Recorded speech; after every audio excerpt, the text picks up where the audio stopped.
So, may we start? J'écoute. Mais attention, hein. J'ai bon caractère, mais j'ai le glaive vengeur et le bras séculier. Ce que tu dis n'a aucun sens. Mais je ne te permets pas de me vous voyer. Enfin, je ne me permets pas de me tutoyer. Ça suffit, hein. Ça va, ça suffit. Attendez. Non, c'est intéressant. Développez. L'aigle va fondre sur la vieille buse. Joli. C'est chouette comme métaphore, non? C'est pas une métaphore, c'est une périphrase. Oh, fais pas chier. Ça, c'est une métaphore. Vous avez mal jugé, Guy. Ne bougez pas, on va s'occuper de tout. Bonjour à toutes et tous, bienvenue dans votre nouveau podcast Les Enfants Terribles pour un troisième épisode comme vous l'avez sûrement remarqué via notre pochette, via notre miniature YouTube peut-être, et aussi le titre tout simplement. Nous allons parler du dernier film de Robert Zemeckis, Here, qui est sorti au mois d'octobre 2024. Donc nous sommes trois petits collectifs pour cet épisode-là, mais nous sommes trois militants surtout ce soir. Nous avons devant moi Hugo qui était déjà là pour Megalopolis. Comment vas-tu Hugo ? Très bien, ça va. Et ensuite nous avons Pablo qui lui a fait tous les épisodes pour l'instant. Abrège qu'on en finisse. Ben écoute, on va abréger, on va rentrer dans le lard. Dans le lard, merci. J'aime bien quand tu reprends mes phrases. Du coup l'objectif c'est que vous alliez le voir après, et de toute façon je vous donne pas le choix. Donc on va pas spoiler le film. En tout cas on va spoiler des choses très très mineures. Comme ça vous pourrez aller le voir en toute légitimité et en tout plaisir de découvrir et d'être surpris par cette fiction magnifique. Ouais, d'habitude on spoil pas mal, mais là non. Et vous pouvez écouter le podcast jusqu'au bout, ça ne va pas vous révéler des choses importantes, mais par contre ça pourrait vous apporter quelques petites choses intéressantes sur votre visionnage et sur votre découverte. Déjà on va faire un petit tour de qui est Robert Zemeckis. Je pense que Hugo, toi tu as quelques petites choses à dire sur lui.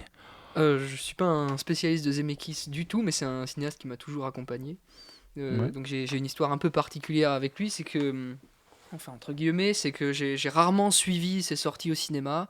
J'ai découvert tous ses films avec du retard. À chaque fois qu'il sort un film, je me dis ah mince, ça n'a pas l'air terrible, et puis je le vois 5 ans après. Et souvent, presque à chaque fois, je suis dévasté. Ouais, bah oui, mais c'est et puis c'est quelqu'un qui a introduit la motion capture et la performance capture au cinéma, et ça on peut rappeler via Qui veut la peau de Roger Rabbit. Ouais, clairement déjà en premier. La performance capture, c'est le Pôle Express. Oui. Ah, le Pôle Express. Effectivement. Donc pour ça, moi, il est très important pour moi. Et après, oui, je suis plutôt un fan, mais encore une fois, avec du retard. Donc, mais c'est tout ce que j'ai à dire pour l'instant. Toi, Pablo ? Ah ben moi, c'est avec... clairement un de mes réalisateurs préférés. Je pense qu'il doit être dans mon top 3 facilement. Et je suis juste admiratif de tout ce qu'il fait. Même si j'ai toujours un petit recul avec lui, parce que là, typiquement, ces deux films avant, je les ai pas du tout kiffés.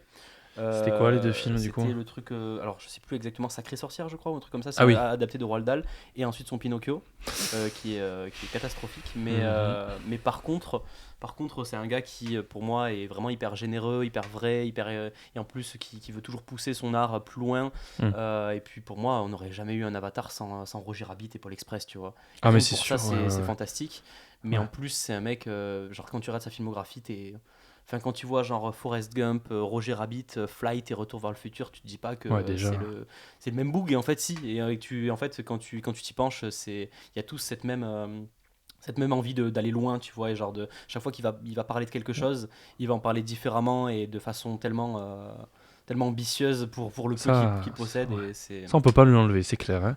Pour tous ces films, même ceux qui se sont cassés la gueule, parce qu'il y en a beaucoup qui se sont cassés la gueule au niveau du box-office ou autre, mais à chaque fois il a voulu pousser quelque chose, faire quelque chose qu'on n'avait jamais vu, quoi. Ouais. Et ça on peut pas lui reprocher, ça il c'est clair. utilise beaucoup il met au point des technologies, des façons de faire qui ne fonctionnent pas quand il le fait et qui sont récupérées 3 ans après par d'autres cinéastes. Mais c'est pas vrai, c'est pas Est-ce qu'il aurait pas de bol alors ? Est-ce que c'est un réalisateur qui n'a pas de chance ? Ah ouais. Il défriche et il en paie le prix aussi. Mais... Ah bah c'est vraiment le mec qui comment on dit, il suit les plâtres, quoi. C'est vraiment. Ouais. Et grâce à lui, on a tellement de choses intéressantes, et je pense que même des films plus subtils, juste tirés d'histoires vraies, ont influencé la manière de raconter l'histoire de 10 ans après d'autres réalisateurs, tu vois. Tu penses à quel film là ? Je pense par exemple à The Walk, mais The Walk il est plus récent, il est un peu plus bidé, mais de films comme par exemple Là, je l'ai perdu. Flight, par exemple. Ah oui, Pour Flight, moi, c'est vrai, avec c'était quand même, Washington. oui, c'est vrai que c'était lui, mon dieu. Lui, j'ai découvert super tard ce film et en vrai, j'étais même pas au courant très très longtemps que c'était lui qui l'avait fait. Genre vraiment, j'étais passé à côté et quand je l'ai vu, j'étais là, waouh, c'est très très fort. Hein. C'est un film qui te pousse dans tes retranchements moraux et en même temps qui a certaines scènes de suspension artistique sublime. Enfin, t'es face à un spectacle assez unique quand tu regardes ça, c'est génial. Ouais. The Walk, on m'en a beaucoup parlé, je l'ai pas encore vu. The Walk aussi, mais c'est vrai qu'apparemment au niveau 3D. Que ce soit 3D au cinéma et aussi en support physique, apparemment c'est un des films en 3D les plus réussis qui existent, quoi, qui donne vraiment une impression de vertige assez monstrueux. Clairement. J'ai très envie de le voir, celui-là. Après, c'est vrai que c'est pas un nom Zemeckis, il n'y a pas de com, par exemple, où c'est écrit en gros le dernier film de Zemeckis. Ouais. Il a pas, on dirait, j'ai l'impression, en tout cas chez nous en France, il n'a pas cette aura que peut avoir Coppola, que peut avoir Spielberg, que peut avoir George Lucas. Bon, alors qu'il le mériterait complètement. Hein. Alors qu'il fait un peu partie de la bande, un peu. Enfin, ils se connaissent un peu. Voilà, potes, hein. Bah, c'est ça, donc il y a ça aussi. C'est drôle qu'on parle du coup de ce film-là parce que il fait partie de ces nombreux films de ces anciens cinéastes qui nous sortent. Voilà, on a Scorsese, on a Coppola récemment avec Megalopolis. Ces anciens cinéastes qui continuent à faire des films et qui, comme ils peuvent, essayent de révolutionner quelque chose à chaque fois. Il y a cette ambition-là. Garde, mais c'est quand même une vieille garde qui en a encore dans le capot, tu vois. Et c'est ce qu'ils arrivent à prouver. Et bon, en même temps, c'est pas Scorsese qui a encore des choses à prouver, hein, et il le fait quand même. Mais ouais, Zemeckis, malheureusement, lui, il a encore beaucoup à prouver. Et la preuve avec la promotion désastreuse et les entrées au box-office désastreuses du film. Là, voilà, ouais. Si on parle directement du film, c'est clair que là-dessus, c'est pour ça qu'on est vraiment comme des militants ce soir tous les trois, parce que c'est un film que peut-être vous n'avez pas pu voir, vous qui nous écoutez, qui n'a pas été distribué là où vous êtes, et ce qui est très dommage, à cause de quoi c'est dû. Je pense qu'il y a pas mal de paramètres à prendre en compte. Je pense que le distributeur en France n'a pas forcément fait, en tout cas il s'est fait un peu taper dessus sur les réseaux ou autres. Je ne veux pas citer le distributeur, mais apparemment il n'aurait pas forcément fait son travail de presse ou autre. Mais apparemment aux États-Unis aussi, hein, il a complètement. Ouais, donc est-ce que c'est forcément. Voilà, c'est ça. J'ai l'impression que le film, il a sorti qu'un trailer d'ailleurs par rapport à des films qui en sortent 3-4 des fois. Là, il en a sorti qu'un seul. Ouais. Il n'y a eu aucune promo avec les acteurs, j'ai l'impression. Et puis maintenant il en récolte les fruits. Ouais, hein. Il faut pas oublier que le dernier Spielberg, les deux derniers Spielberg n'ont pas fonctionné, le dernier Coppola non plus, le dernier Scorsese non plus quand on prend en compte le budget. C'est peut-être celui qui a marché le plus de tous, peut-être. Mais en tout cas, pas ce qui devrait. C'est un film qui a coûté très cher et donc c'est presque devenu une règle. Mais pour donner un ordre d'idée à ceux qui ne le sauraient pas, mais en gros, le film a un budget de 50 millions. Donc, dans le monde du cinéma, il faut être à peu près au double pour être rentable, donc à 100 millions. Et le film en a récolté, je pense, alors qu'il est 15 millions dans le monde.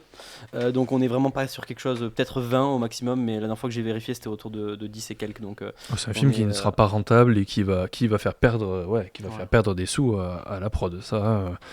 Et c'est d'une tristesse, assez grande. Assez grande. Une tristesse. On en grance les dents, vraiment. Je vais couper la tête. À Belgrance, quoi. À Belgrance, allez. Exact. Non, mais ouais, c'est assez terrifiant. C'est un film qui ne marchera pas et qui ne va pas, qui va vraiment faire perdre des sous, et c'est assez triste. Mais pour moi, c'est le genre de film où dans 10-15 ans, on va dire à l'époque, personne allait le voir et regarde le chef-d'œuvre à côté duquel tout le monde est passé. Et, espérons, parce que ça fait une résonance avec Megalopolis, là, de ce film qui ne marche pas, de cet ancien cinéaste. Bon. D'ailleurs, avant qu'on plonge à fond dans l'univers Zemeckis, j'avais envie de faire un petit parallèle avec des réalisatrices qui me sont chères et qui ont un peu le même parcours de fin de carrière. C'est les sœurs Wachowski, que j'adore, mais tellement fort. Et un de mes films préférés, c'est Cloud Atlas. Bon, j'aurai une autre reco, mais ça c'est vite fait, je fais un petit parallèle. Et Cloud Atlas aussi a été complètement boudé au box-office. Personne en a eu rien à foutre de ce film, alors que c'est fantastique. Bon, c'est très ambitieux, mais c'est fantastique. Et aujourd'hui, le film commence enfin à avoir sa petite communauté, ses petites rééditions, ses petites vidéos de théories et d'explications sur le film. Et ça fait vraiment plaisir. Et je pense que Hir aura son moment aussi. Faut juste attendre. Mais je l'espère. Et c'est aussi pourquoi on fait ce petit podcast-là. Si vous tombez dessus, essayez de voir ce film parce qu'on va en parler. Il est bouleversant du début à la fin, surtout à la fin. Surtout à la fin, ouais. Donc pour le présenter rapidement, c'est un film qui est adapté d'un roman graphique ou d'un comics, je ne sais pas trop quel genre il a, de Richard McGuire, qui est sorti en 2014 et en France on l'a eu en 2015. C'est une BD, un comics qui a eu beaucoup de récompenses et donc il marche comme le film. C'est un plan fixe sur un salon d'une maison, voilà, et en tournant les pages, on traverse presque un siècle. Oui, et c'est même des fois plus, des fois des millions d'années. On traverse les époques en fait.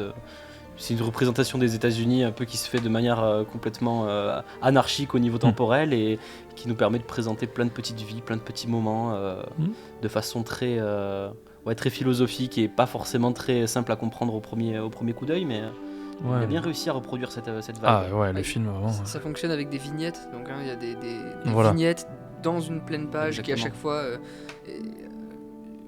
on pourrait appeler ça un cadre. C'est toujours des surcadrages un peu. Et voilà, des surcadrages, des vignettes qui se découpent dans la page et dans lesquelles sont représentées d'autres époques, mais du même lieu.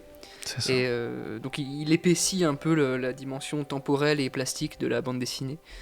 C'était déjà assez ambitieux, oui. Et puis en plus, ça réutilise l'idée du cadre qui est normalement censé tout comporter dans sa page, dans la bande dessinée, pour en fait finalement faire des petits inserts sur une page complètement colorisée, complètement dessinée.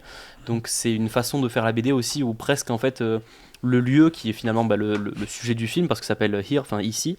Le lieu en fait et l'arrière-plan du récit, c'est un peu le cadre blanc ou le cadre noir qui est en fond de toute BD. Ici ça va être vraiment le lieu et c'est un peu l'impression qu'on a quand on regarde le film, parce que le lieu en fait il vit pas tout seul en fait, il a son aura, il a son atmosphère, mais en fait c'est vraiment les personnages et toutes les destinées qui vont s'y entrecouper qui lui donnent vie quoi.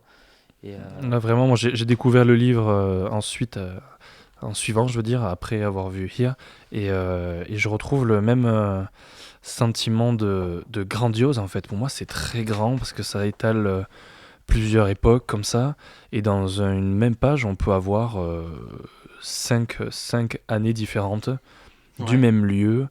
Et vraiment, moi, je trouve ça hyper impressionnant, et que quelqu'un ait l'envie de le reproduire au cinéma comme Zemeckis, je trouve ça assez ambitieux. Pour moi, il n'y avait que lui qui pouvait faire ça. Ouais, oui, c'est vrai. Dès qu'on a su qu'il allait faire ça surprenait pas forcément. Ouais, on se dit, bah oui, il bien faut sûr. Un savant fou en fait pour tenter un tel truc. Et la prise de risque était grande et elle n'a pas marché, mais pour l'instant en tout cas. Il y a cet aspect-là, de savant fou un peu, d'inventeur. Vraiment, c'est assez prodigieux, quoi. Moi, ce qui m'a vraiment attiré aussi beaucoup, en dehors de juste Zemeckis, c'est toute l'équipe. C'était un peu annoncé déjà dans la bande-annonce et sur l'affiche, mais toute l'équipe de Forrest Gump, c'est un peu l'idée.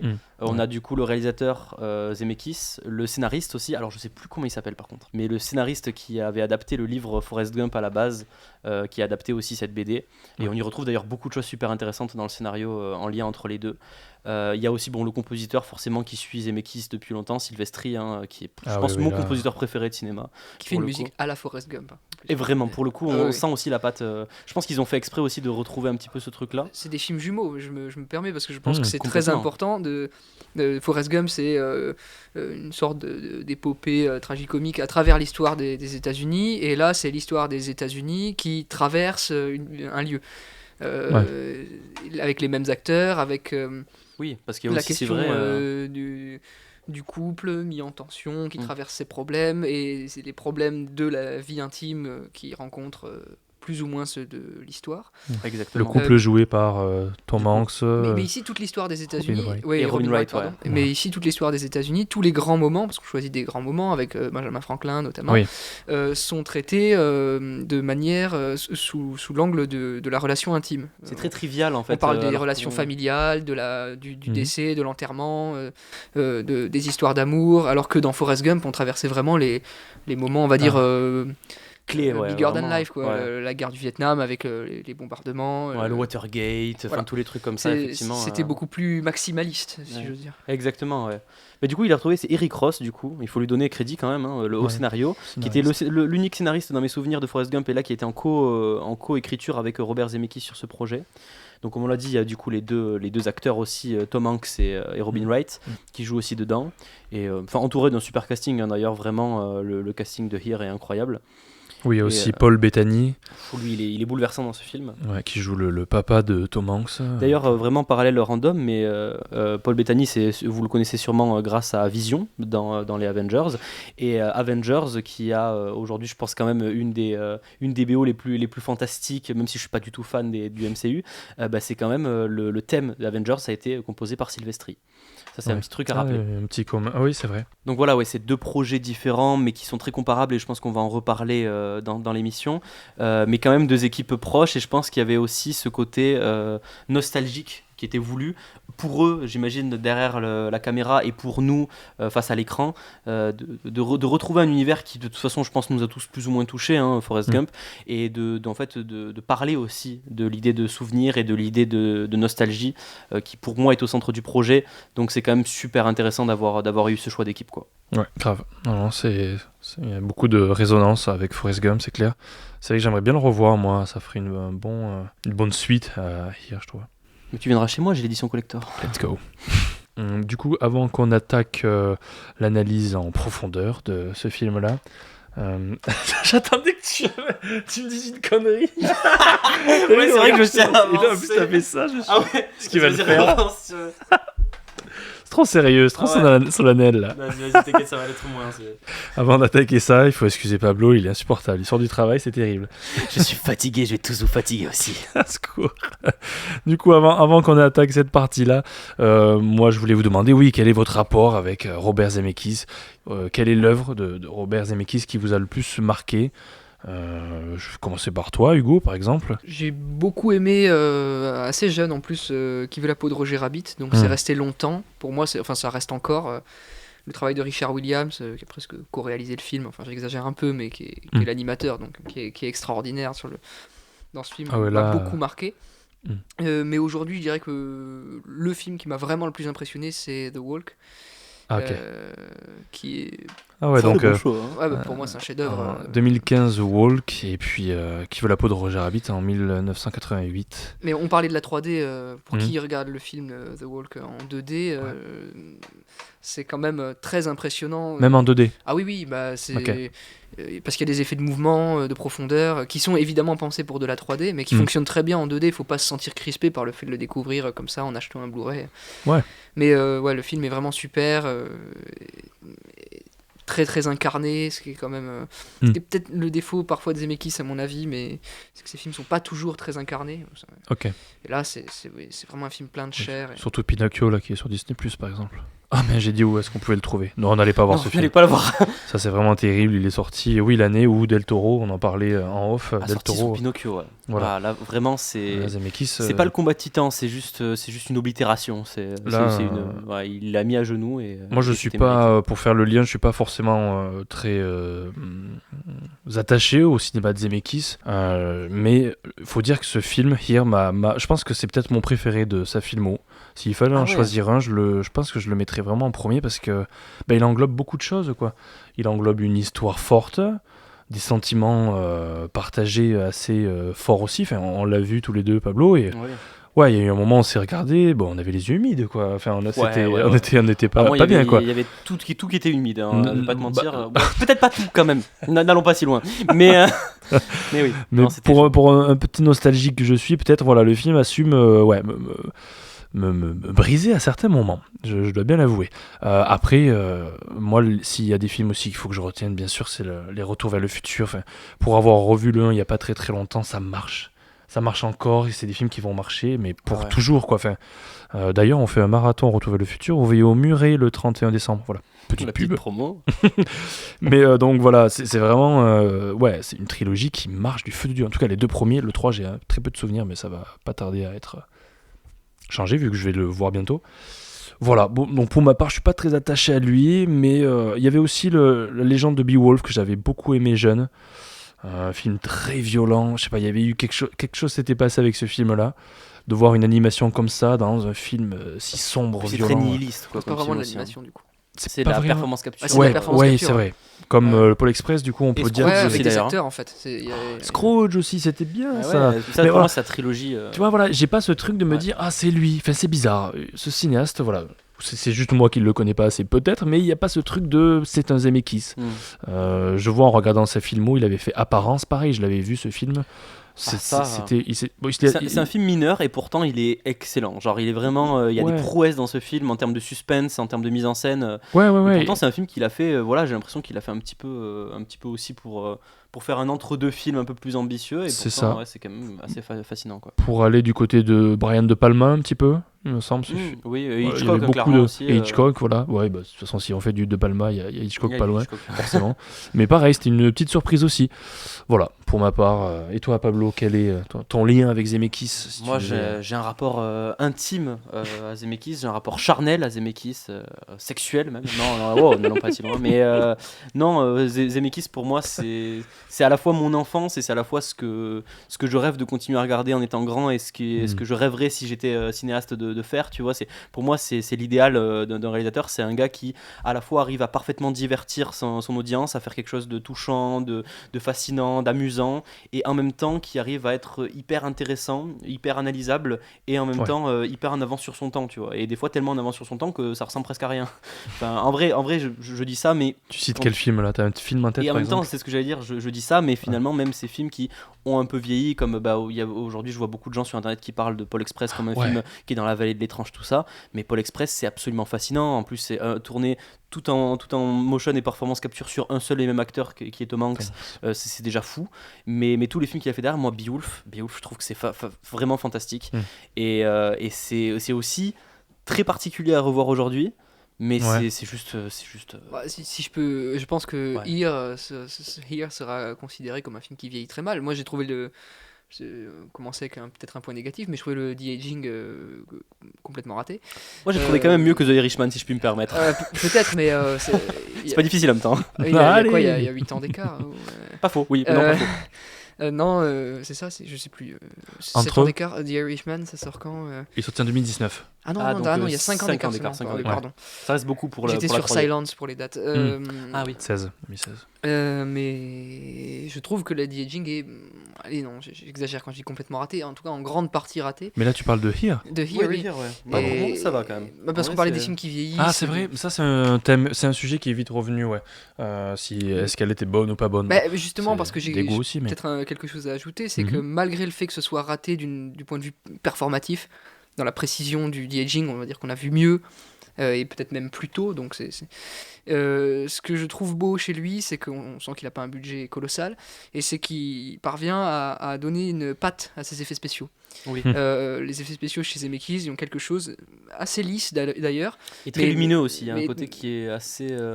Enfin, je sais pas, il y a quelque chose de presque enfantin, tu vois, comme un dessin coloré, tu vois. Très naïf, voilà. Bien sûr. Mais ça se voit dans les séquences, parce que le film traverse des séquences très lointaines dans l'histoire, et le début, une espèce de fresque en accéléré, et ça se voit beaucoup là-dedans, et il y a quelque chose de beaucoup de foi dans les images qu'il crée, donc il les filme pas, ça c'est aussi... il les crée de toutes pièces, et j'aime beaucoup cette patte-là, malgré le fait que, oui, techniquement, on sent qu'il a peut-être pas tous les moyens dont il voudrait disposer. C'est clair. Moi, là où ça m'a dérangé par rapport à ce rajeunissement des personnages, c'est quand les acteurs étaient proches de la caméra. Je trouvais que ça marchait vraiment. Quand ils étaient éloignés, on le savait, on voyait bien qu'ils étaient jeunes, mais l'effet marchait mieux. Vous allez me dire, c'est normal, plus tu te rapproches, plus on voit les précisions des visages, tout ça. Mais à part ça, moi je le trouve assez nickel quand même ce film. Après, moi je trouve que déjà en plus c'était compliqué parce que c'est deux acteurs qu'on connaît jeunes et que surtout on a connu dans le même un peu univers jeune, tu vois. Enfin, je veux dire, les deux, vu que c'était Forrest Gump et que là il les a ramenés à l'époque de Forrest Gump quand ils avaient une trentaine d'années, je pense. C'est ça, et c'est quand même une prise de risque, un peu comme on revient à The Irishman où quand même il avait rajeuni toute une équipe qu'on avait vue dans leur trentaine aussi. Là, j'ai trouvé ça bien fait. Et même là, plus que d'autres films, je trouve que dans les mouvements, quand ils étaient un petit peu actifs, quand ils dansaient, etc. Oui, là ça marchait. Ça marchait aussi. Ouais. Après, c'était plus dans certaines attitudes et dans la voix que là, il y avait un décalage qui était flagrant, quoi. Oui, Tom Hanks a plus la voix qu'il avait quand il avait 30 ans ou 20 ans. Mais enfin, il faut souligner quand même la force du fait de rendre présents ces acteurs à différents âges de leur vie. surtout pour ceux qui ont en tête Forrest Gump. Il y Exactement. a une forme de miracle dans le cinéma de Zemeckis, c'est d'accomplir quelque chose qu'on n'imaginait pas et qu'on n'imagine que quand c'est mis en œuvre. Oui. Donc il y a quelque chose de très très hollywoodien là-dedans, dans le miracle à l'écran, parce qu'on parle beaucoup de sa technique, de son côté expérimentateur, mais c'est un conteur, il n'a jamais cessé d'être un conteur, il a toujours développé des contes à partir de ses expérimentations. Ça c'est important, ça reste un cinéaste très américain, très hollywoodien, et Here est une œuvre de fiction très belle si on s'en tient à ce qu'elle raconte. Oui. Ah oui, franchement. J'en reviens juste à ce que tu disais sur les miracles. Pour moi, c'est le genre de réalisateur qui nous a offert tout le long de sa carrière que des petits miracles, tu vois. Que des films qui sortent un petit peu de l'ordinaire, mais d'une façon sublime. Et rien qu'avoir une trilogie hyper pop et pourtant aussi bien écrite que Retour vers le futur, ou avoir un film où se mêlent les références dans Roger Rabbit d'une façon qui n'existait pas avant et n'existera plus après. Que le Ready Player One, un peu de... Ready Player One, exactement, sauf que dans Ready Player One, même si on a plein de références, on n'a pas droit à des scènes entre Daffy Duck et Donald Duck sur une même scène qui joue un petit concert, un truc qui n'existait pas vu la guéguerre qu'il y avait entre Looney Tunes et Disney. Et bon, après ça c'est grâce à Spielberg plus qu'à Zemeckis, parce qu'il était un peu le roi du monde. Mais pour dire qu'il y a une généalogie du multivers. Exact, oui, non, mais entre les deux et puis même avec tout cet univers là. Et moi je trouve que toute la filmographie, après avec sa trilogie de l'animation qui est quand même assez fantastique, avec ces films là où en fait mais même moi je trouve que Marwen, c'est plus récemment, Marwen c'est très particulier et je comprends que ça n'avait pas tant plu que ça. Oui, parce pour moi il y a un problème de rythme. Il y a plusieurs problèmes dans l'histoire, je pense, mais le film, mais je l'aime quand même. C'est un miracle aussi. Enfin, je trouve que en termes de façon de raconter les histoires, mais là entre la CGI un peu motion capture et performance capture et de l'autre côté le Steve Carell, le vrai Steve Carell tel quel, c'est juste fantastique en fait. Il a trouvé là aussi une manière de raconter les histoires avec sa patte et c'est juste parfait quoi. Ouais, lui vraiment. J'avais beaucoup d'attentes sur le film, je suis sorti un peu mitigé, mais plus j'y pense, plus je me trouve... Exactement pareil que toi. Je suis sorti en mode qu'est-ce que c'était ce truc, et plus j'y pense, et j'ai même pas eu l'occasion de le revoir, mais plus j'y pense, plus j'adore ce film. Je pense que le Blu-ray va pas tarder à arriver. Marwen, ouais. Le Blu-ray va pas tarder, je pense, à arriver chez moi. Ouais, je pense. Let's go. Non, c'est bien, il y a un bel équilibre dans Marwen, ce que tu disais, dans les techniques utilisées, et puis dans les échelles aussi. Il faut changer d'échelle, et c'est quand même... moi j'ai beaucoup défendu, parenthèse sur Spielberg, cinéaste de la fluidité, mais alors s'il y a quelqu'un qui s'en rapproche un petit peu, c'est Zemeckis, dans les changements d'échelle, dans les changements de ton, dans le passage d'une technologie à une autre, de prise de vue réelle à de la capture et intégration de l'une dans l'autre. C'est toujours très habile, très adroit. Et Here défend ça aussi. Complètement. Et alors que c'est un schéma qui pourrait paraître très segmenté, en fait qui brise des images. Quand on regarde la bande dessinée, on a une image qui en découpe une autre. Ouais. Et lui, il crée des ponts dans le mouvement, dans la profondeur, dans les jeux d'écho et l'arrière-plan, la fenêtre est hyper importante, quoi. Il se passe beaucoup de choses. Voilà. C'est tout à fait. Je pense qu'il y avait que lui qui pouvait fluidifier un format où ça s'entre-découpe constamment. Et il y a vraiment que lui pour faire un truc pareil. Oui, en tout cas, c'est très réussi. Donner du mouvement à cette espèce de plan fixe, c'était pas gagné. Et pour ceux qui ont peur de rester devant un plan fixe, on n'a pas la sensation que c'est un plan fixe, à part à des moments où ça a fait sens dans la narration. Des moments, il en joue. Ouais. Exactement. Mais non, faut pas avoir peur de ça. Non, c'est très équilibré. Et d'ailleurs, si on devait se pencher un peu plus maintenant sur l'analyse du film, même si je ne vais pas rentrer dans les grands thèmes pour l'instant, mais pour moi vraiment, c'est un film qui, en plus de casser un petit peu... parfois le quatrième mur ou parfois les règles du cinéma avec ce choix quand même artistique particulier. Là en plus il casse souvent même son propre concept à plusieurs reprises dans le film sans dire le pourquoi du comment, mais en fait vous verrez qu'il y a quand même des choses super intéressantes et assez méta, donc métatextuelles et aussi métaphysiques dans le film qui pose des questions sur l'art, qui pose des questions sur la façon de raconter des histoires, qui pose des questions sur l'histoire aussi en général, parce que c'est un film comme Forrest Gump très historique qui a tendance à mettre des petits personnages, des petites vies, des petites destinées dans une sorte de grand schéma de l'histoire et de l'humanité, et de pas forcément donner quelque chose, même si c'est grandiose comme film, il n'y a pas une sorte d'ambition où tu as l'impression qu'il est en train de te faire son Il était une fois en Amérique. Enfin, c'est pas une critique. Hein. Mais oui, je comprends ce que tu veux dire. Quel film Il était une fois en Amérique. Non, mais c'est ce qui est beau aussi, c'est que les choses petites font la grandeur en fait et du c'est film. ça, et on a l'impression que tout se construit par ces petites choses. Bien sûr. Et donc il y a une manière aussi de rendre plus naturelle et plus touchante et plus humaine, à l'échelle humaine en tout cas, l'humanité avec son grand H. Et j'aime beaucoup ça. Ouais, non, c'est bien résumé, vraiment. On adore regarder ces petits personnages, voilà, faire leur vie, littéralement. On suit beaucoup la famille de Tom Hanks, de ses grands-parents, de ses parents, ensuite lui, etc. Je dirais pas plus après. Eux, c'est quand même, par rapport à la BD, c'est un choix précis de Zemeckis. La BD, elle, est beaucoup plus libre, hein, on suit pas un couple en particulier, voilà. C'est pas aussi linéaire que le film. Il a un peu raconté l'histoire de sa génération en creux, enfin plus qu'en creux, au centre d'une narration elle englobe d'autres âges, mais ce qu'il raconte le plus, c'est ce qu'il a connu lui-même. Et moi j'ai l'impression que ce film, c'est après on le remarque avec des scènes qui parlent littéralement de ça, et on les spoilera pas, mais il y a des histoires autour des souvenirs, de la mémoire en général et tout, et j'ai l'impression que le film en fait il utilise cet espace particulier qu'avait présenté le roman graphique pour en fait parler de ça, en fait, de parler des souvenirs et de parler du fait que en fait dans une même vie, dans une même destinée ou même dans l'histoire en général, on se rappelle que de quelques petites choses éparses. Et en fait ça nous revient de façon un peu chaotique comme ça, on est en train de faire le ménage et en fait ça fait un petit parallèle avec moment où quelqu'un dansait, etc. Et en fait il y a beaucoup de choses dans le film où différentes époques, différentes destinées sont mises en parallèle parce qu'il y a des thèmes, parce qu'il y a des situations, parce qu'il y a des mouvements qui les mettraient facilement en parallèle. Et en fait c'est typiquement le fonctionnement de la mémoire. Et en fait, quand on voit certaines scènes particulières comme... alors, ça là, je l'ai spoilé parce qu'elle est un peu en dehors du temps et elle n'est pas hyper importante sur l'ensemble du scénario, mais il y a une scène où, pendant une fête de Noël, 2 parents afro-américains expliquent à leur enfant comment agir correctement face à un policier qui l'arrête sur le bord de la route et comment agir de façon forcément à ne pas... créer une bavure policière. Et oui, c'est une scène qui est terrible. Froide, moi, je me suis tapé une grosse barre, mais non, vraiment pas du tout. T'étais là. Mais par contre, ouais, c'est une scène qui te fait dire, oui, c'est un moment comme ça. Des fois, t'as des moments dans ta vie, tu te dis, ah oui, c'est vrai qu'à ce Noël, mes parents m'ont expliqué ce truc. Ouais, ça et marque. Ça te marque, tu vois. Ouais, et c'est une scène aussi, elle est mise au milieu de nulle part, et tu te dis, oui, c'est exactement comme ça qu'un souvenir fonctionne. Des moments, le truc va te revenir et... Si je me permets de remarquer, sur la fragmentation de la mémoire et la représentation de la fragmentation, un film qui dialogue avec The Tree of Life de Malik. Ah oui, exactement. Bon, déjà parce que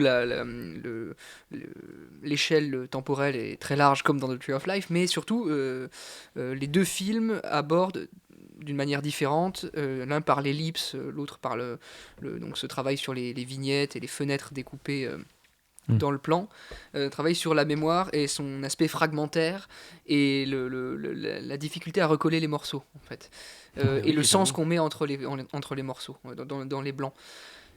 Et après, si j'ajoute quelque chose aussi, j'y pense parce que les incursions de personnages, la présence de personnages qu'on sait décédés, ça inscrit le film à mon avis dans la famille des films de fantômes. C'est l'un des films à mon avis qui a le mieux réinventé le film de fantôme avec Donnie Darko aussi, qu'il avait fait, qui était un film de fantôme.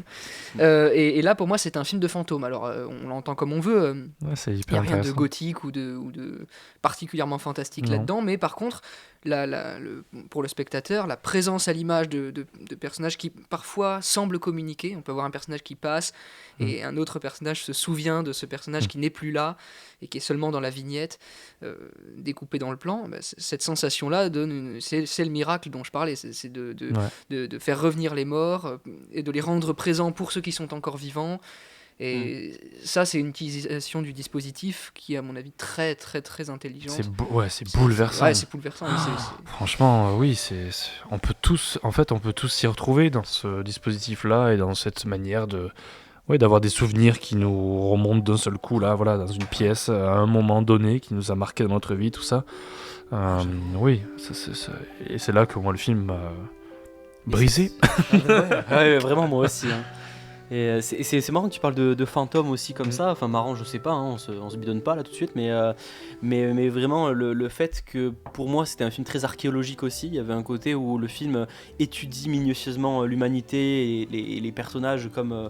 vraiment comme une étude presque naturaliste, genre à la Zola, où en fait tu vas poser un cadre très large et qui est pas forcément qui va pas forcément créer un biais dans la manière de raconter ou dans la manière de présenter les histoires, parce que c'est un peu le concept, hein, le plan est très large et il est le même pour tout le monde, et oui.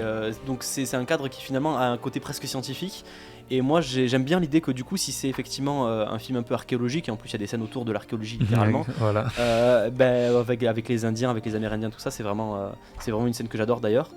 Et je trouve que l'idée de fantôme, elle prend un sens qui est particulièrement intéressant, parce que les fantômes ça a toujours un côté spirituel, presque paranormal, un peu ésotérique, étrange et tout, et si on parle d'archéologie, en fait c'est aussi une forme d'étude des fantômes, et là c'est un peu ce qu'il fait dans le film, c'est qu'il étudie les gens comme des fantômes, et donc il fait un peu ce que fait les archéologues. Je sais pas, je trouve qu'il y a un côté un peu scientifique et paranormal un peu dans ce film qui est assez fascinant, quoi. Et moi j'adore dans cette optique un peu archéologique, quoi, le côté où il va présenter les petites choses de chaque époque. Et je trouve que c'est quelque chose qui était fort aussi dans Forrest Gump, où en fait il représentait pas juste une époque par les grands clichés, même si il y a beaucoup de musiques de Forrest Gump qui aujourd'hui sont utilisées pour représenter une époque de manière parfaite, genre par exemple typiquement Painted Black pour représenter ou même c'était Fortunate Son pour représenter le Vietnam, oui, totalement. Je crois qu'il y avait Painted Black aussi, ou California Dreamin' pour représenter les hippies, tu vois, c'est des musiques qui sont devenues aujourd'hui clichés de cet univers, de cette époque, de ces moments, mais qui ont été apportés par Forrest Gump d'une certaine manière, et en fait mais il y avait à côté de ça, on parle de ça, des petites choses, vraiment des petits détails, des petites expressions, des petits jeux, des choses qui en fait te représentent l'histoire comme si tu y étais, vraiment comme si la personne qui te l'a raconté y avait été aussi.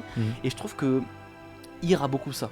Quand tu vois par exemple les moments où ils sont en train de fêter le nouvel an avec des feux d'artifice très particuliers, ou qu'il y a l'invention d'un certain objet qui est fait d'une manière très originale, ou en fait il y a plein de petites choses comme ça qui te donnent l'impression que tu y es plus qu'un film historique qui montrerait les grandes lignes et les grands segments. Et tu as l'impression d'être vraiment dans les petites choses. C'est très fidèle. Ouais. Et je trouve ça très intéressant parce que je me permets un petit écart autobiographique qui va permettre de commenter. Le film parle des objets, et j'ai toujours grandi en étant fasciné par les objets qui étaient dans ma maison. Et par exemple l'importance du canapé dans le film. Ah oui, le canapé traverse les époques, on discute du canapé, il a une place narrative importante. Tout à fait. Et ça m'a beaucoup touché parce que ils sont les réceptacles de quelque chose, on y dépose des souvenirs, ils ont une âme.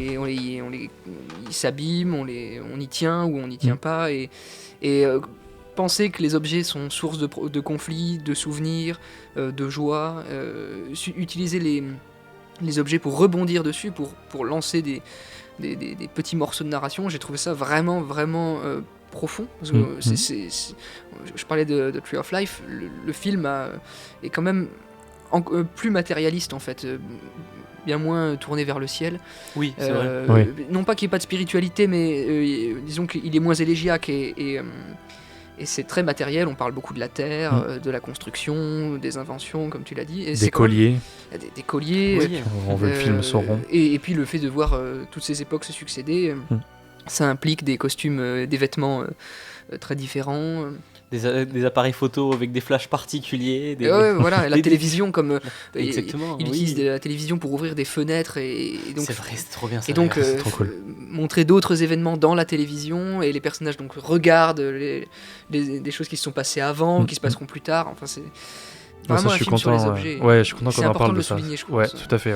Le ici du titre, le here, il parle du lieu, mais j'ai l'impression que le lieu c'est aussi d'une certaine manière un objet, parce qu'il y a quelque chose de pas vivant d'une certaine manière, mais qu'en fait on rend vivant en lui donnant du sens. Et c'est vraiment, pour moi, tout le film, t'as complètement raison. En fait, il y a la spiritualité qu'il pourrait y avoir dans The Tree of Life, en fait, elle est appliquée aux objets, donc il y a un côté très trivial, très basique, très... moi j'ai mon petit canapé, mon petit truc, mon petit cadeau de Noël, etc. Mais en fait, c'est c'est comme ça qu'on est en fait en tant qu'humain, même si on a tendance des fois à être très philosophe, mais c'est que en fait il y a des petites choses de la vie, on attache par exemple un certain souvenir à un certain objet ou une certaine importance, par exemple d'un cadeau qui a été fait sur le lit de mort ou des choses comme ça. Ça marque un moment quoi. Exactement, les objets en fait ont un sens qui va bien plus loin et en fait il n'y a que l'intelligence humaine et la philosophie humaine qui peut donner du sens à quelque chose qui n'en a pas de base. C'est là que Zemeckis c'est très hollywoodien. Oui. Hollywood c'est créer du sens, c'est la plénitude, la totalité du sens et là ce qu'il fait c'est donner du sens à des moments pris, à des moments épars dans l'histoire, les recoller par des liens thématiques, la thématique crée du sens, les parallèles créent du sens, des moments qui isolés n'auraient pas eu la même signification sont mis en lien avec d'autres et là ça forme très, très signifiants et donc c'est un film très plein en fait, qui souffre pas du tout à mon avis de creux, qui articule parfaitement ses parties. Bon, je pourrais passer des heures à dire que le film est génial, mais non, mais il faut le faire parce que pas grand monde l'a fait. En tout cas, peu de gens l'ont vu et il a pas été défendu beaucoup par le public. Après, moi, mes darons se sont fait chier si je puis me permettre, mais je suis pas sûr qu'ils aient leur place dans le débat là tout de suite ils sont pas là. Non, en vrai, je leur ai conseillé parce que je sais qu'ils adorent Zemeckis tout ça et peut-être que j'ai un peu surhypé le truc.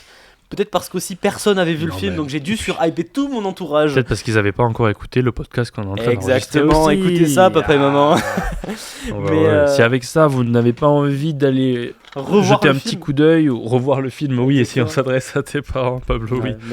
Mais après ils ont quand même apprécié les bonnes choses du film parce qu'en plus ils adorent Forrest Gump et ils aiment beaucoup ce réalisateur, donc ils ont quand même vu les choses que j'y vois un peu, mais c'est vrai que je pense qu'après il a un rythme particulier le film aussi. Ah mais c'est quelque chose qu'on n'a pas forcément l'habitude de voir au cinéma, ça c'est clair. Faut y aller dans un esprit d'ouverture d'esprit, j'ai envie de dire, enfin voilà, de quelque chose de allez, c'est original, on n'a jamais vu ça ailleurs et ça c'est vraiment une qualité qu'il faut défendre. Parce qu'en plus il a simplifié un peu le suivi du film en mettant quand même des personnages au centre, c'est-à-dire le personnage de Tom Hanks et le personnage de Robin Wright au centre vraiment de l'intrigue et ils reviennent régulièrement, mais le film est quand même très déconstruit au niveau des destinées qu'il présente et là je pense que c'est aussi ça qui a peut-être gêné d'autres gens autour de moi, c'est que le film en fait il pourrait se concentrer comme Forrest Gump sur une seule destinée qui traverse le temps, mais en fait il le fait pas, il prend le temps de parler d'autres destinées qui ont des liens d'une certaine manière plus ou moins évidentes au début.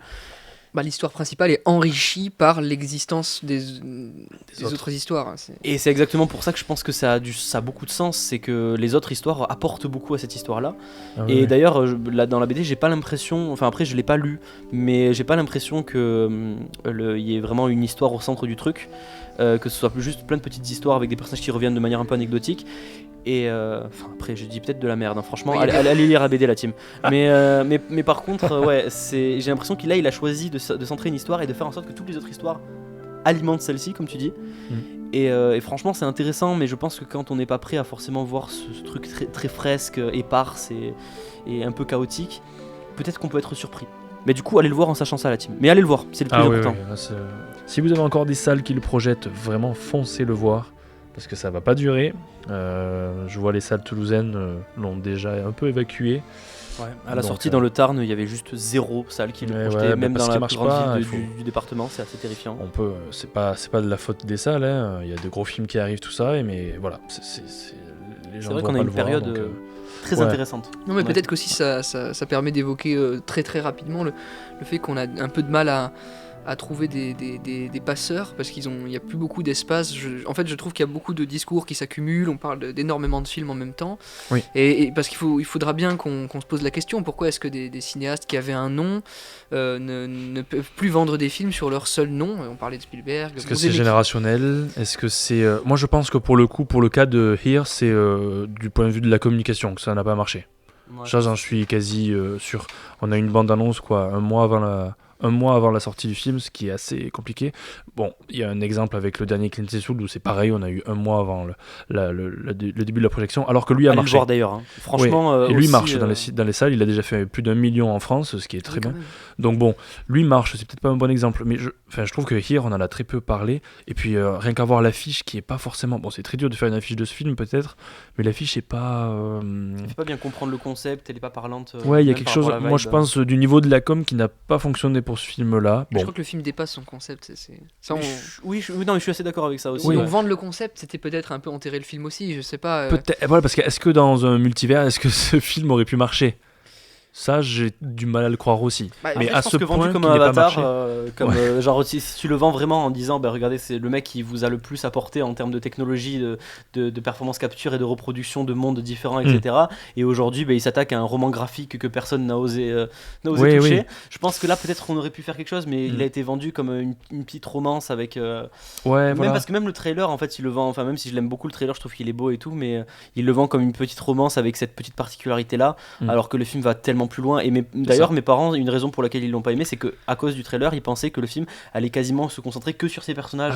Et du coup, ils étaient surpris de voir qu'il y avait beaucoup de scènes sans ces personnages. Ouais. Et je pense que là aussi, la com a pas été forcément évidente. Le film dur à vendre, dur à communiquer peut-être. Mais oui, je pense ça, on n'a pas forcément les réponses ici. C'est sûr. En tout cas, c'est pas tous les jours qu'il y a des films qui réinventent le montage. Exactement. Ça, c'est certain. C'est pas tous les jours qu'on a ce genre de film, ça c'est clair et net. Et voilà, c'est vraiment pour les cinéphiles, ça vaut au moins le coup. Ah oui, pour tout le monde. Ça fera un minimum date, un minimum. Mais... Ouais. Ça, c'est vraiment un point qu'on voulait mettre l'accent dessus. Voilà, donc on vous conseille fortement de regarder ce film, de rattraper ce film, de vous faire votre propre avis. Alors moi, c'est clairement un de mes films préférés de l'année. Genre jusqu'ici, vraiment. Sûrement, on en sera peut-être mon reparlera préféré. Dans les tops et les flops 2024 qu'on fera sûrement. Exactement. Voilà, donc on a terminé avec cette partie-là. On va passer à la fameuse partie des recommandations. Je vais commencer par toi, Hugo. Quel film ou quelle œuvre veux-tu nous recommander ? C'est un livre, c'est un essai de Jean-Baptiste Massuet. Que des livres. La dernière fois, c'était Théodoros. Oui, c'est ça. Et là, c'est ça a un lien avec le film, ça s'appelle Le cinéma virtuel.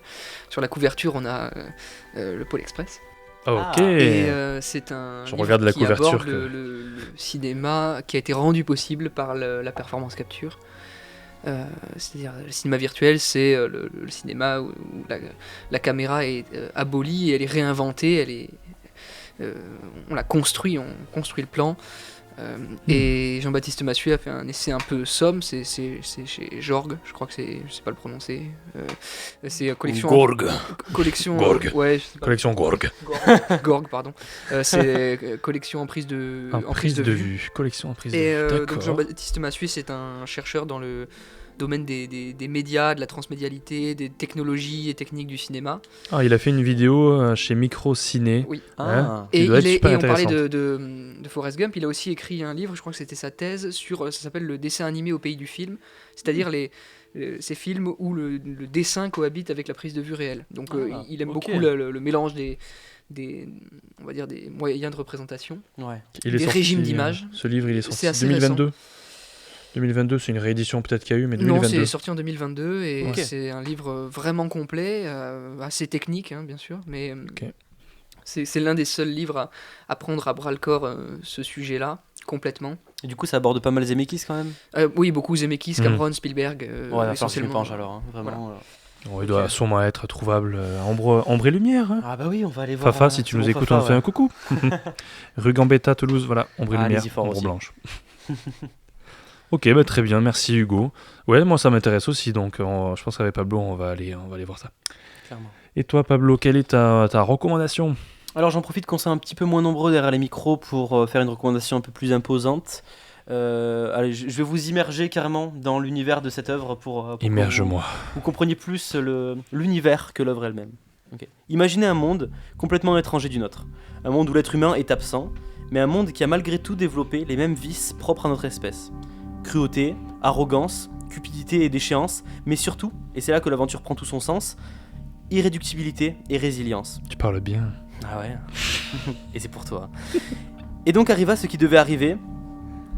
Au sein de ce monde penchant progressivement vers la dictature corpocrate et destructrice du monde, une résistance.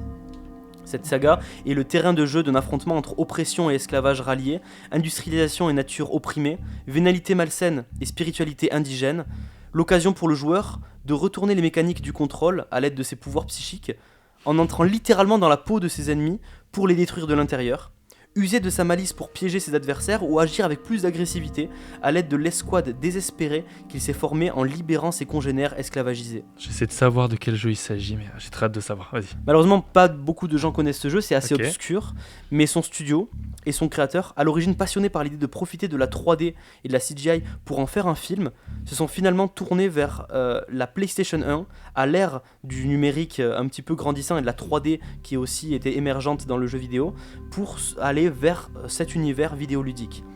en s'autofinançant comme ils pouvaient, et ne se sont écartés que très peu de cette indépendance et de cet univers unique qu'ils se sont créés jusqu'à aujourd'hui, où ils font encore des jeux vidéo. Donc depuis les années 90 jusqu'à aujourd'hui, c'est un studio qui fait ce qu'il peut pour survivre et qui souvent recrée et ressort des jeux de leur part en version remake ou des choses comme ça pour pouvoir sortir des nouveaux titres, alors que très peu de producteurs et très peu de gens en fait connaissent cet univers. Donc cet univers, cette saga et ce monde étrange, c'est Oddworld. Okay. Et je vous conseille vraiment de vous y pencher, surtout sur l'épisode New and Tasty, sorti en 2014, d'ailleurs comme le livre Here, et ce qui vous donnera un très bon avant-goût de l'identité chelou et passionnante de cet univers, parce que c'est le remake du tout premier épisode, en version un peu plus récente et un petit peu moins piquante au niveau des yeux, et c'est vraiment quelque chose qui va, je pense... en tout cas de manière très passive et très particulière, parce que ça reste quand même un jeu de plateforme et d'énigmes. C'est un jeu qui bouillonne de l'intérieur avec une sorte de pulsion révolutionnaire et indépendante. Donc franchement je conseille fort. Moi personnellement c'est mes jeux vidéo préférés. Et je joue beaucoup. Après mes autres sagas préférées c'est des trucs de From Software, des Zelda, des Far Cry, des trucs comme ça un peu plus classiques, mais ça, Oddworld, et c'est vraiment quelque chose qui est hyper cher à mon cœur, et dès que j'ai l'occasion d'en parler, j'en fais la propagande très très très fort. Trop bien, un peu purée avec ça. Ah bah dis donc, t'es très fort en improvisation quand même. J'avais tout écrit. D'accord, mais très bien. Je connaissais pas du tout, tu vois. Et toi ? Moi, oui, Marocco. Marocco, ça va. Je sais pas encore si je le place parmi mes meilleurs films de l'année, mais en tout cas, il sera dans le top, c'est sûr. Est-ce qu'il est le meilleur ? Je sais pas encore. Mais c'est un film que j'ai vu il y a une semaine, qui ne me lâche pas depuis que je l'ai vu, qui est encore dans les salles de cinéma. Donc allez le voir, faut aller aider. Il a déjà fait 200 000 entrées, ce qui est pas assez pour ce film. C'est le film Le Royaume, premier film de Julien Colonna, un film qui se passe en Corse, avec un récit vraiment qui ne peut se faire que là-bas. C'est un film magnifique, avec un casting incroyable, vraiment qui a réussi à me surprendre, alors qu'il utilise des codes peut-être déjà un peu connus, un peu vus, les codes sur le banditisme, sur la mafia, etc. Là, sous un angle très intimiste, vraiment, voilà, c'est vraiment un gros coup de cœur. Je vais pas faire plus long pour ce film, parce que déjà il faut le découvrir, il faut y aller aussi neutre. Regardez même pas la bande-annonce, je vais mettre juste l'affiche si vous regardez si vous regardez le podcast sur YouTube. Allez-y neutre, et vous allez vous laisser embarquer dans un film qui vous laissera pas indifférent, j'en suis persuadé. Voilà. Ok, donc, c'est nous allons terminer pour Faut que j'y fonce. Bah oui, vraiment, il est encore dans les salles, donc Allez, il reste plus longtemps que Here, donc celui-là il faut en profiter. Si vous êtes à Toulouse, il est à l'ABC ou sinon au Wilson. Mais vraiment, voilà, foncez voir ce film. J'ai cité que les cinémas du centre, c'est pas très grave, il y a d'autres cinémas autour de Toulouse. Exactement, d'ailleurs, il est au VO Cinéma Muret, voilà, nous avons le Royaume cette semaine, dépêchez-vous. Voilà. Donc, écoutez, nous allons terminer. J'espère que ça vous a plu. J'espère que vous avez envie de voir des films, lire des livres, jouer à des jeux vidéo. Et vous avez intérêt à aller voir Here. Oui, c'est l'objectif. C'est pour ça qu'on est là. Voilà. Faut se débrouiller pour le trouver. Mais... Oui, ça c'est notre ça va le faire. Mais franchement, j'ai envie de dire, même si je suis vraiment contre à 100%, allez le pirater. Allez, même si vous lui donnez pas forcément de l'argent ou quoi que ce soit, juste un petit peu donner du mouvement, un petit peu de l'ampleur à l'idée du film. Il vivra. Le Blu-ray va sortir effectivement, mais 3-4 mois il sortira. Mais on l'achètera. Mais de toute façon, trouvez un moyen de voir le film et trouvez un moyen de partager ce film si en tout cas il vous a plu, parce que pour moi c'est un film qui va devenir culte et le plus tôt sera le mieux. Je veux terminer sur cette phrase. Merci à tous et à bientôt. Oui.